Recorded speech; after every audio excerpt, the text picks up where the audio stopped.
Can we stop blaming food for every setback? Because most of the time, food isn't your trigger. Something happened before the food. I'm Dr. Melissa Ramsey, the weight loss habitologist, and today we're talking about the hidden habits that sabotage your weight loss. Welcome back to week 7 of the Weight Loss Roadmap. First, I want to tell you how proud I am of you over the past 6 weeks. You've been building habits that create sustainable weight loss instead of chasing quick fixes. This week, we're going a little deeper. We're not talking about calories or protein.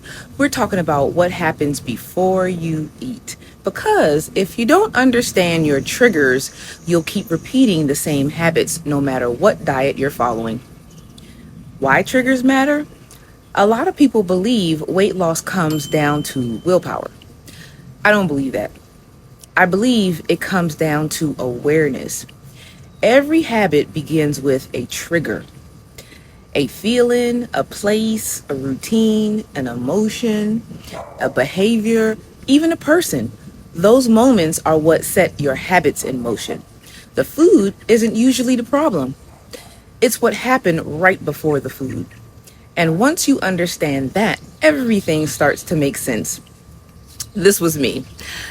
I tell you what my biggest trigger was. It wasn't chocolate, chips, or fast food. It was not eating. As a nurse practitioner, I'd get completely wrapped up in taking care of my patients. I'd say to myself, I'll eat later. Then later became 6 or 8 hours later. By that point, I was just hungry. I wasn't even just hungry. I was hangry. I wasn't making good decisions anymore. I ate way too fast. I ate whatever was available. And I usually ate until I felt physically miserable. I have learned over the years that I created the perfect setup for binge eating. Everything changed when I committed to eating every 4 hours. When I removed the trigger, I changed the habit. This week, I want you to become a detective. Instead of asking yourself, why did I eat that? Ask yourself, what happened right before I ate that? Maybe, just maybe, you skipped lunch, too busy at work, you didn't sleep well, are you bored? Notice something? None of these are food. They're situations, and situations create habits. Once you know your trigger, you can build a plan before it happens again. That's how habits begin to shift. Week 7 homework. This week, I want you to write down one trigger that consistently gets in your way. Then answer these 3 questions. What is my trigger? When does it usually happen? What can I do differently the next time? For me, the trigger was going too long without eating.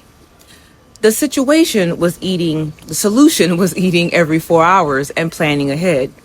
Your trigger may be completely different, but your first step is exactly the same.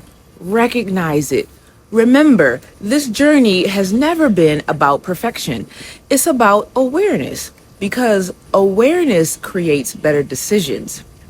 And that creates habits. And habits become the lifestyle that helps you keep the weight off for good. This week, don't worry about fixing everything. Just start noticing, because once you recognize your triggers, they stop controlling you. I'll see you next week for week 8 as we continue building your weight loss roadmap, one habit and one step at a time. Until next time, remember, you're not just losing weight, you're building habits that last a lifetime.